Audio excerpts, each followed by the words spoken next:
My dad demanded I cancel my wedding because it was my brother's birthday. So I uninvited them and canceled their names from the guest list. What happened next was unbelievable. My name's Evan. I'm an architect. I spend most of my life trying to make spaces feel like they belong to someone. Quiet things, light angles, breathing room, doorways wide enough for people who don't usually feel like they're allowed in. I like order. I like silence. But mostly, I like knowing where the exits are. That came in handy the day my father told me to cancel my wedding. He said it without flinching. Didn't look at me. Didn't blink. Just dropped the words between sips of his coffee like it was a parking ticket or a missed call. It was 2 weeks before the ceremony. We were sitting at their kitchen table, where birthdays had always been loud, uneven, mostly for Dylan.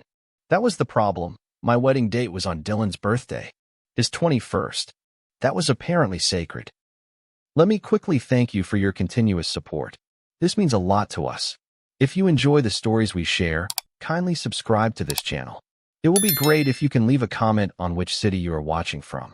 We might just give you a shout out in our next story. Today's special shout out goes to Nicole Solomons from Miami. We are glad you enjoy our stories. Now let's go deeper into the story. My mother watched me while he said it, hands around her mug like she was holding something fragile, her piece, maybe. She said, "We just don't want things to feel split, you know? Like people having to choose where to go." And then she looked at me the way she always had when Dad talked, like she'd already sided with him but wanted credit for being torn. My brother wasn't there. He never is when these things happen. He's the aftermath, not the trigger. He gets told later. I nodded once, like I was chewing the idea. I remember the spoon in my cereal hitting the bowl in my hands.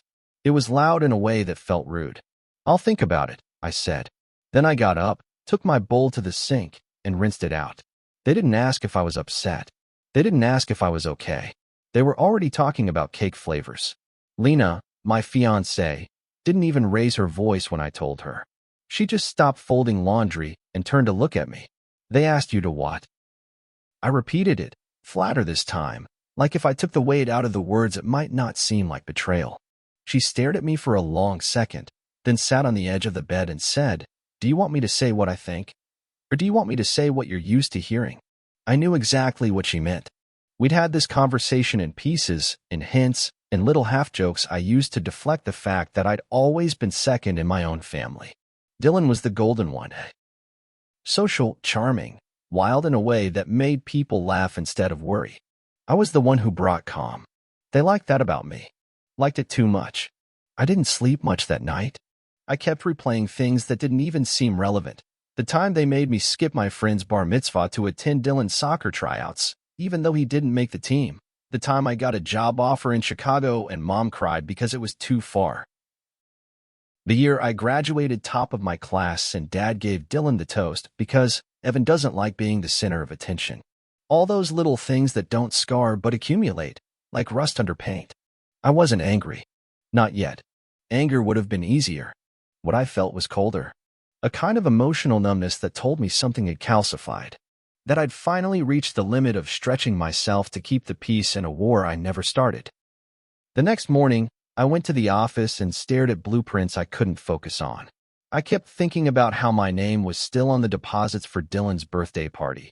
Catering, venue, even a damn DJ, all booked with my credit card because it's easier. We'll pay you back. I called Lena during my lunch break and asked her one question. What if we didn't invite them? There was a pause, then a breath. Then she said, "Evan, are you ready for what that means?" I didn't answer. I didn't have to. I think she already knew I'd made my decision the moment they asked me to give up my wedding for a birthday. What I needed now wasn't permission. It was execution. She said, "Okay, let's start with the guest list." That night, I logged into the wedding planner portal and clicked Remove next to each family name. My father, my mother, my brother, 2 uncles, 1 aunt, 3 cousins who barely knew my middle name. The screen didn't even ask for confirmation. They just vanished. The silence in the room was dense. Lena watched me do it, sitting cross-legged on the couch, not speaking. She didn't need to. I wasn't crying. I wasn't even shaking. I just felt efficient, like I was finally designing a life with exits I controlled. Then I opened the folder with the birthday invoices and started dialing. one vendor at a time. I canceled the catering first. The florist was annoyed but understanding. The venue owner tried to talk me out of it, said he'd lose money. I didn't care. I told him the event was no longer authorized. My card, my name, my cancellation. At midnight, my phone buzzed with a message from my mother. Just checking in, how's Lena feeling about everything? We're trying to make sure this doesn't cause a rift. I didn't reply. I looked at the message until the screen dimmed.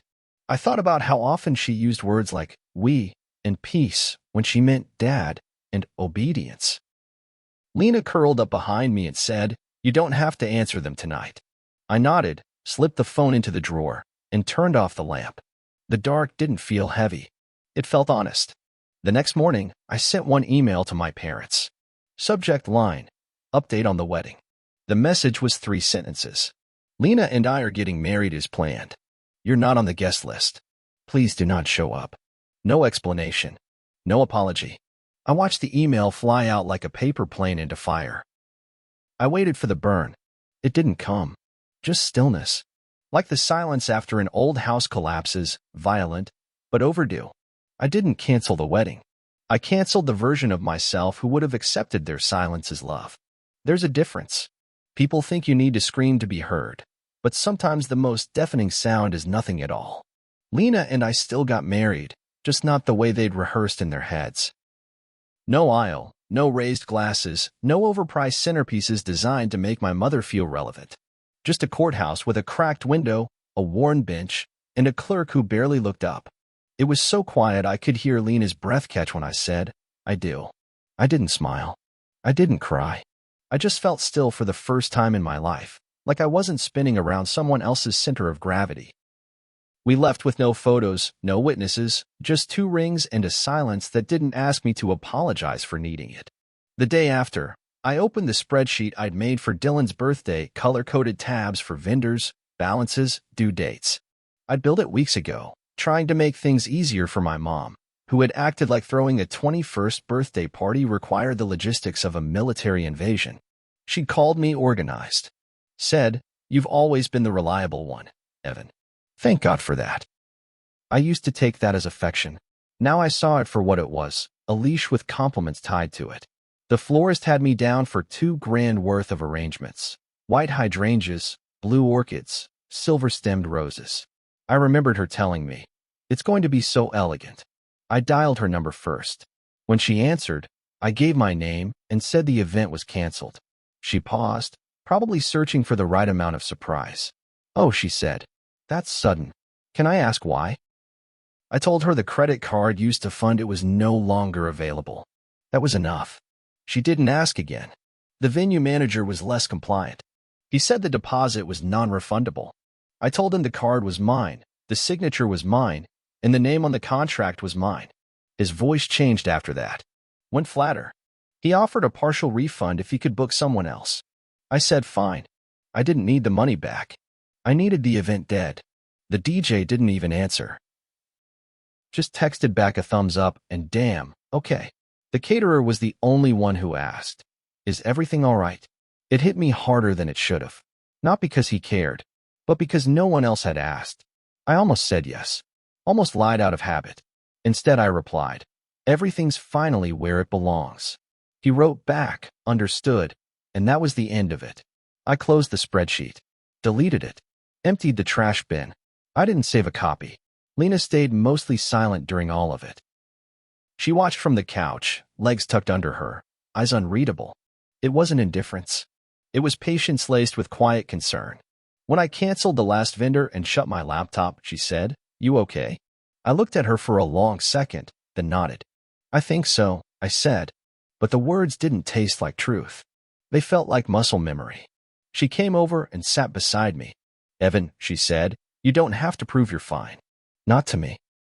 I leaned my head against her shoulder and stayed there for what might have been an hour. She didn't move. She didn't fix it. She just stayed. That was the first time I realized how much of my life had been spent next to people who only loved me when I didn't need anything from them. The next few days were quiet. No calls. No texts. Not at first. I knew they'd come eventually, but the silence was thick and strange.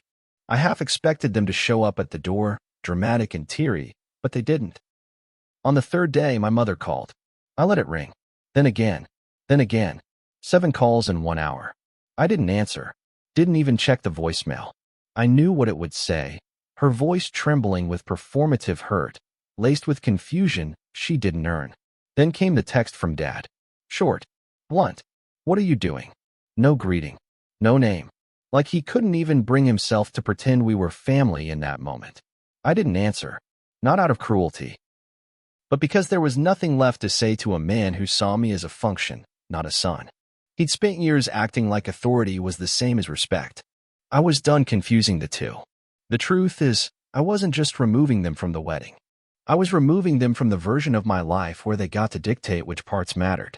They'd had a front row seat to every important moment and still looked the other way. My high school graduation, Dylan had a fever, so no one came. My college awards ceremony. Mom said the hotel was too expensive for just one night. Even when I proposed to Lena, I had to text them a photo. My mother replied with congrats. My father didn't reply at all. And yet here they were, devastated that a birthday cake and a rented room were being threatened. I didn't want revenge. Not really. What I wanted was absence. A clean break. A version of life that didn't require a constant apology for existing on my own terms. That night, Lena and I ordered takeout and watched an old movie in bed. She fell asleep with her hand on my chest, fingers curled like a question she hadn't asked yet. I stared at the ceiling, wondering what Dylan had been told. Whether he even knew I was gone from the guest list. Whether he cared.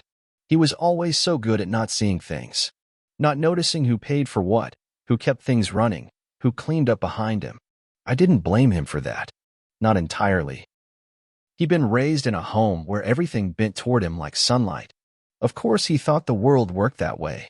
I didn't expect him to show up at our wedding. But part of me wondered, would he even ask why? At 1:12 a.m., my mother called again. I let it ring.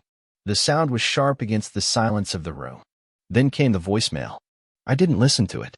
I watched it appear, then fade, then settle into the inbox like an echo. She called again at 1:17, then 1:23. 87 calls in total by the time the sun rose. I put the phone on silent, set it face down. When Lena stirred, she looked at me and said, "Still think you're okay?" I didn't answer. I just got up, walked to the window, and stared out at the street. Empty, lit orange by a lamppost that flickered every few seconds. I picked up the phone, opened the message app, and typed one line, "Enjoy the party." Outside the gate. Then I turned the phone off. When they showed up to the venue, I imagined my mother wore pearls. She always does when she needs to pretend everything's fine. It's her uniform for keeping up appearances, white, round, quiet little eyes strung together around her neck. I picture her stepping out of the car, smoothing her dress, scanning the parking lot with that sharp little frown she saves for when things don't bend in her favor. My father, more practical, probably marched straight to the gate. Maybe he jiggled the lock, assumed it was just early, that someone would show up. That's the thing about people like them. They think the world is always a few minutes late to serve them, never that it might have simply moved on without notice. I wonder how long they stood there before it started to feel real. The venue was booked in my name, paid on my card, and I'd sent cancellation notices to every vendor a week prior. No backup plan, no courtesy text, just silence and erasure. The DJ never arrived. The florist sent an apologetic email. The caterer refunded half the deposit and apologized for the inconvenience. But no one was there to apologize at the gate. Just an empty lot, a locked entrance, and a sign taped to the iron bars, closed for private reasons. That was the phrase I asked the venue coordinator to write. Not event canceled, not error in booking. Private reasons. I liked how that sounded. Like something whispered. Like something too personal to explain. Let them wonder. Let them feel what I've been taught my whole life to swallow: ambiguity, distance, exclusion wrapped in a smile. I didn't need cameras to know what their faces looked like. I could picture it clearly. Mom pretending not to be rattled. Dad muttering logistics like this was someone else's mistake. Dylan probably laughing at first, assuming it was a prank. That's his reflex. Deflect everything with humor until someone else confirms the seriousness. Maybe he pulled out his phone, tried calling me. He never left a voicemail. Only one missed call from him, compared to my mother's 87. I didn't call back. I didn't even consider it. If he'd wanted to know me, really know me, he would have started before now. I don't blame him exactly. He's just the product of a system that fed him more than he earned and called it love. I was raised on rationed approval. We were never going to speak the same language. Lena was reading on the couch when my mother's call started up again, one every 3 minutes, like clockwork. The same number, the same screen lighting up, the same name I used to associate with comfort before I understood what manipulation looks like when it's covered in warmth. I let the first 10 ring. Then I turned the phone over. Lena said nothing. She knew the rule now. Every call I ignored wasn't avoidance. It was recovery. Then came the text. Not from my mother. From me. I typed it slowly, no anger in my chest. Just that same cold calm I'd carried since the kitchen table. Enjoy the party. Outside the gate. No signature. No extra punctuation. Just that one sentence, which felt more honest than anything I'd ever said to them aloud. I hit send. The silence that followed felt earned. That night, I dreamed of keys. Dozens of them, all on a ring too heavy to carry. Some were gold, others rusted. One looked exactly like the key to the house I grew up in, the one with the paint-chipped door and the crack in the hallway tile my dad never fixed. In the dream, I was holding the ring, trying to unlock something, but every door I opened was empty. Not scary, just blank. No furniture, no color, just absence. When I woke up, Lena was already in the shower. My phone was on the floor where I must have dropped it. One unread voicemail. I deleted it without listening. I didn't need to hear my mother's voice to know it would be soaked in performance. Wounded, confused, expertly crafted guilt framed as concern. She always did that. Made you feel like the hurt was yours to repair, even when she'd swung the hammer. 3 days passed without contact. No calls. No messages. The quiet was almost suspicious. Like they were recalibrating. Plotting the next move. I imagined them hosting a quiet dinner to salvage Dylan's birthday. Probably told relatives I was going through something. My father would have said it like a medical condition. My mother would have added, he just needs space. But what she really meant was, he's not behaving the way we raised him to. I've learned that families like mine don't mourn you when you leave. They rewrite you. They make you into something unstable, selfish, ungrateful, so they can still be the good guys in their own story. The worst part is, they actually believe it. It's easier to imagine your son is broken than admit you broke him. I started checking my own reflection more after that. Not out of vanity, just a strange compulsion, like I needed to see if I still looked like myself. Lena caught me one night, staring at the bathroom mirror. I'd just brushed my teeth, but I hadn't moved in minutes. She leaned against the doorframe and said, "What do you see?" I thought for a while before answering. Someone they never expected to walk away.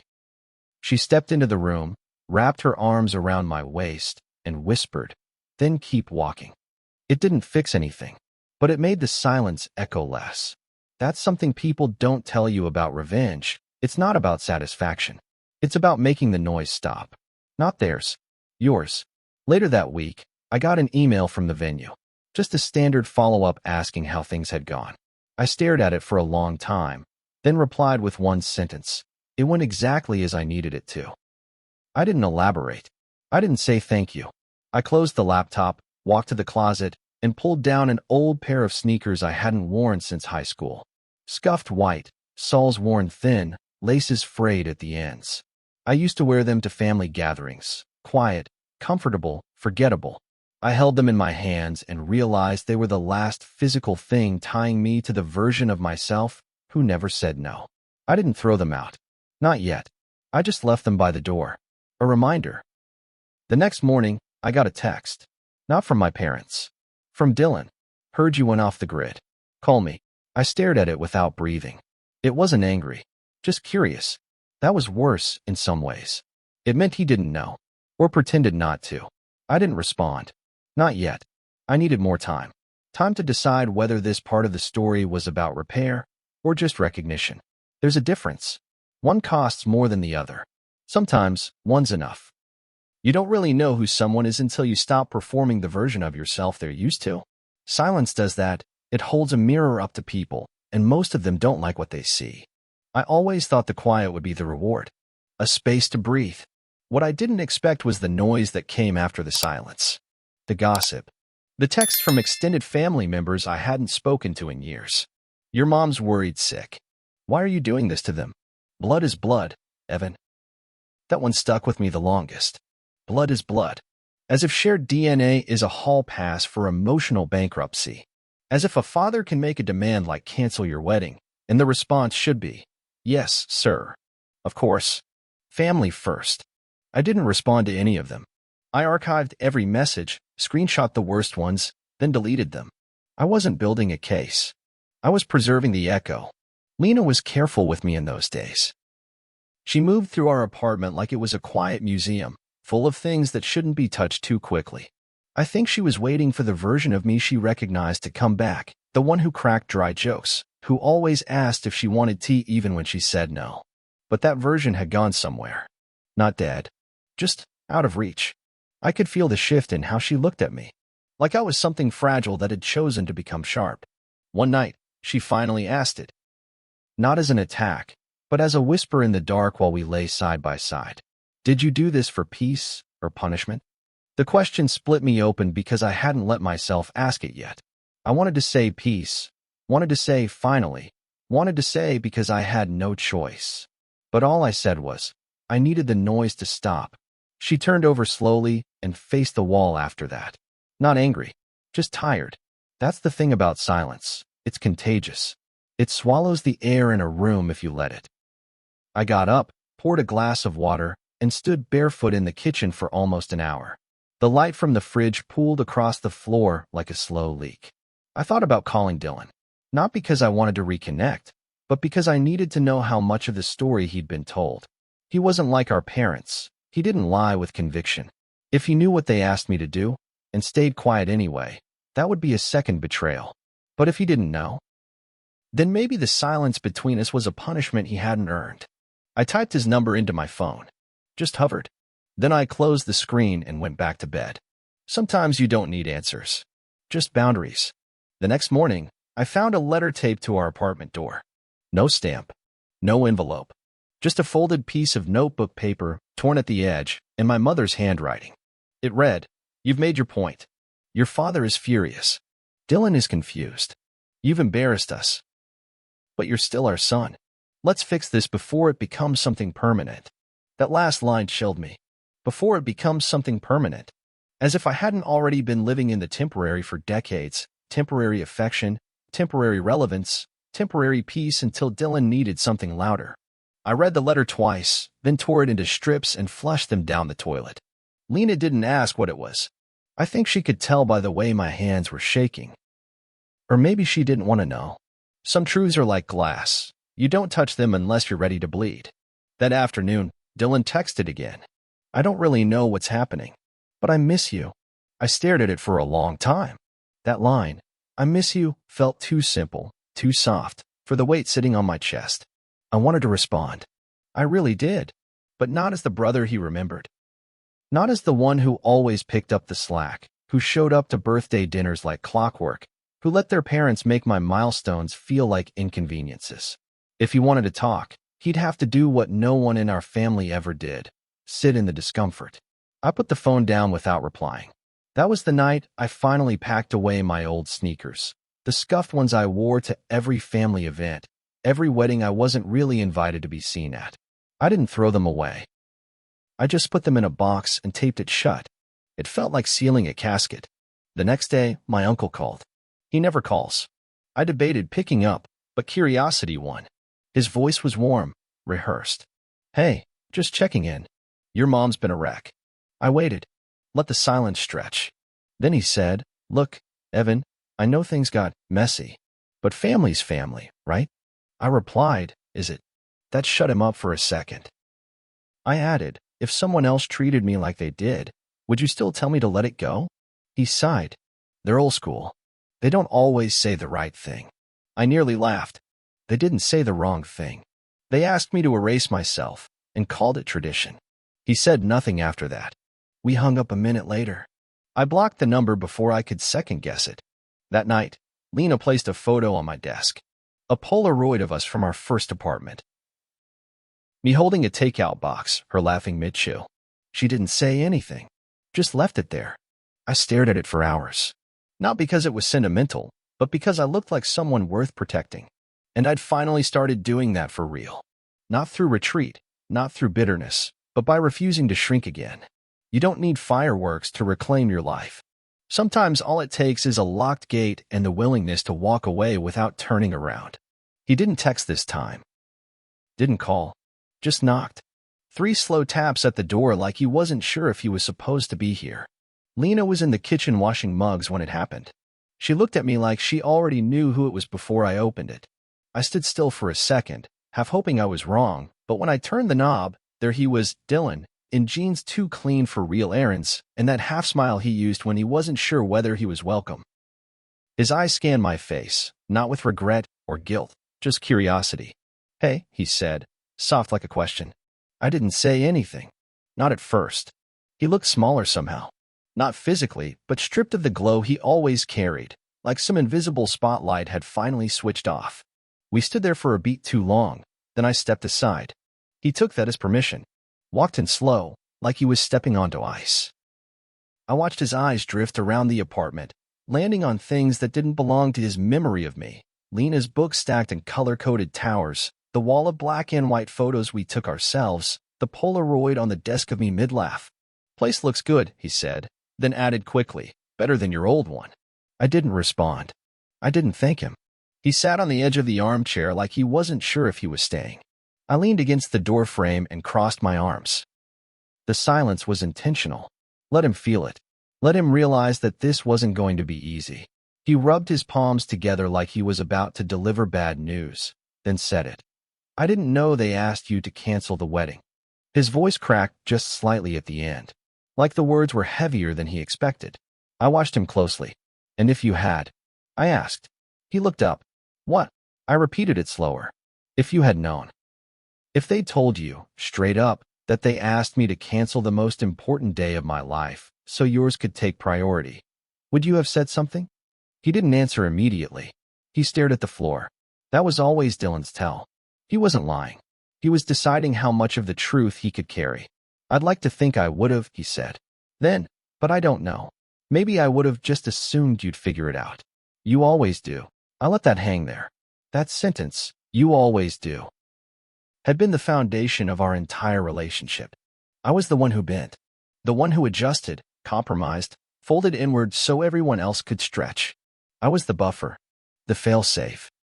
I stared at him, wondering if he had any idea how many birthday candles he'd blown out while I was sitting alone in my room because no one remembered my science award, or how many times I had to drive him home from parties he shouldn't have been at because mom and dad said I was better at handling responsibility. All the little things that stacked like bricks in my chest until I couldn't breathe without apology. "Why didn't you ask me?" I said. He looked up again, confused. "Ask you what?" I didn't raise my voice. If I was okay with it. If I wanted to move the date. If I even felt like this was my wedding, or just another family favor in a white dress. Dylan blinked. I guess I thought. It wasn't my call. I nodded slowly. "Exactly." He frowned. "Then why are you angry at me?" I let out a dry, bitter laugh, not because it was funny, but because it was so perfectly Dylan to miss the point. "I'm not angry that you didn't stop them," I said. "I'm angry that you never even saw it happening." He swallowed hard. The silence between us turned raw. "I didn't think I needed to look," he admitted. "Everything always seemed fine." I walked to the window. "Fine is just quiet pain. And you never bothered to ask what mine sounded like." Behind me, I heard him shift. "I'm not like them," he said. His voice was fragile now. "You think I had it easy, but I didn't ask to be the favorite." I turned. "No, but you never gave it back either." We sat in that tension for a long time. No yelling, no weeping. Just 2 men realizing they'd grown up in the same house but lived in different realities. Eventually, he stood. "I don't expect forgiveness," he said. "I just didn't want you to think I didn't care." I looked at him hard. "The next time, don't wait until the gate is locked to show up." He gave a slow, defeated nod, then walked to the door. Before he left, he paused. "You really meant it, huh?" I didn't ask what he meant. I knew. I answered with the truth I hadn't said out loud until that moment. I wasn't trying to hurt anyone, Dylan. I was trying not to disappear. He stood there a second longer, then left. No hug. No handshake. Just a quiet door clicking shut behind him. After he was gone, Lena came in from the bedroom and said nothing.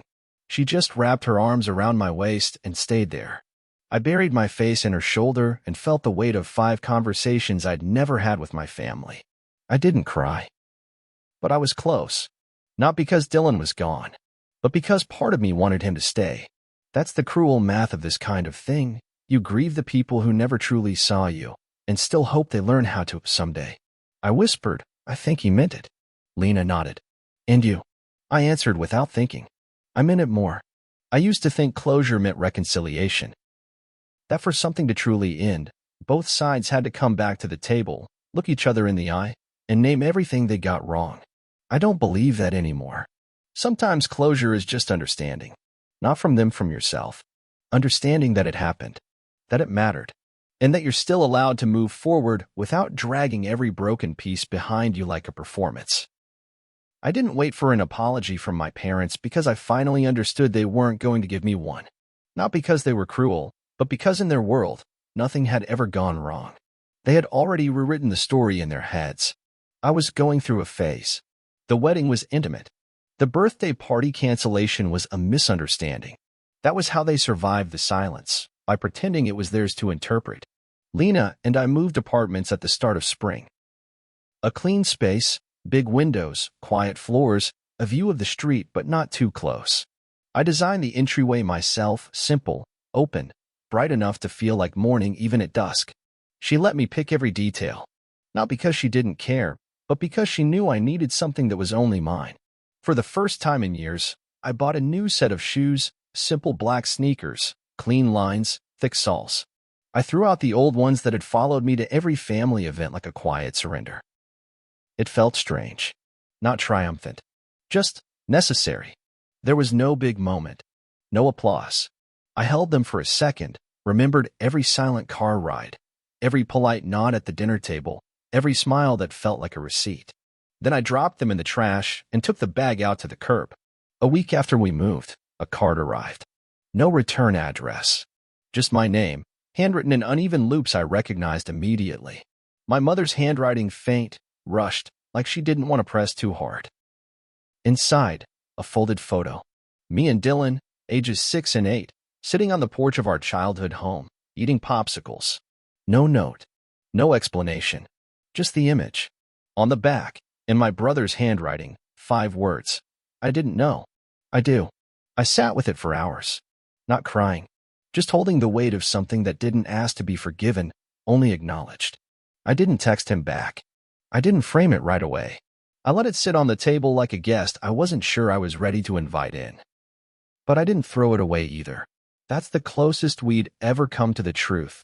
2 boys frozen in time, and the man one of us was trying to become. People started asking again, weeks later. Co-workers, distant friends, extended family I hadn't heard from in years. So, did your parents ever come around? Are you talking to them again? You only get one set, you know. I'd smile politely and change the subject, because they weren't asking for my truth. They were asking for their comfort. They wanted to believe that love always finds a way, that blood rewrites betrayal, that sons return home eventually. But I didn't. Not this time. Because home isn't just a place, it's the version of yourself you're allowed to be inside it. And I finally had one of those. I didn't need theirs anymore.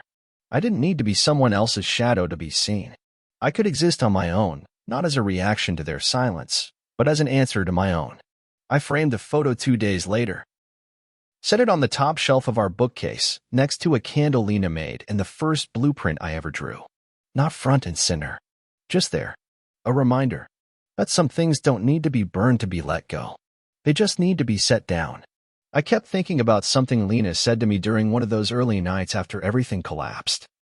We were brushing our teeth, standing shoulder to shoulder in silence, when she looked at me in the mirror and said, "You don't have to prove they were wrong. Just live like they were." I didn't answer then, but I hear it now every time I start to doubt myself. It wasn't revenge. Not really. It was reclamation. It was me stepping out of the role they cast me in and refusing to audition again. On my 34th birthday, I didn't get a call from my parents. No card, no voicemail, just silence. And for the first time in my life, it didn't feel like punishment. It felt like permission. I spent the morning with Lena, walking through the city, picking up groceries, stopping for coffee, talking about nothing. That night, we had 3 friends over for dinner. No speeches, no cake, just laughter that didn't need to be translated. I sat at the end of the table, watching people I loved eat food we made together, and I thought, this is it. This is enough. I didn't need more. I didn't need them. Not because I stopped loving them, but because I stopped expecting them to be something they never were. I didn't erase them. I just stopped inviting them into rooms where their love required me to be quiet. I didn't block their numbers. I didn't send another message. I didn't post anything cryptic on social media. I let the silence do its job. Because silence, when chosen, is a boundary. And boundaries, when held, are healing. I designed my own ending. Not loud, not cruel, just real. A slow departure from a life I was never fully allowed to inhabit. And in that space, I found myself. Not the sun, not the shadow, not the problem, just Evan. A man who got married without applause, who told the truth without witnesses, who walked away without needing anyone to follow. If this story hits something deep, if you've ever had to choose between peace and people who couldn't see you, don't scroll past. Share this with someone who needs to hear it. Subscribe for more true-to-life revenge and redemption stories told in raw, honest confession. Your silence is power. And your story isn't over. See you soon in the next one.